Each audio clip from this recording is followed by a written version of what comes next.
সিলেটের মানুষের হাসি, পরিবার, আপন সব গল্প দিয়ে যিনি আমাদের মন জয় করেছিলেন, সেই দীপঙ্কর দীপকে মনে আছে?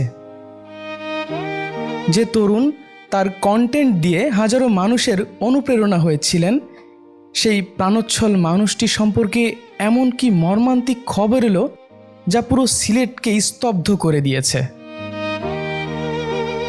হ্যাঁ, মালয়েশিয়ায় উচ্চশিক্ষারত অবস্থায় হৃদরোগে আক্রান্ত হয়ে আমাদের সবার প্রিয় দীপঙ্কর দীপ অকালেই চলে গেছেন না ফেরার দেশে। তার ক্যামেরায় সাধারণ মানুষের হাসি আর মানবিক গল্পগুলো আজ তাকে অমর করে রাখলেও তার এই হঠাৎ মৃত্যু সিলেটের তরুণ সমাজ ও কন্টেন্ট ক্রিয়েটরদের জন্য এক অপূরণীয় শূন্যতা তৈরি করেছে।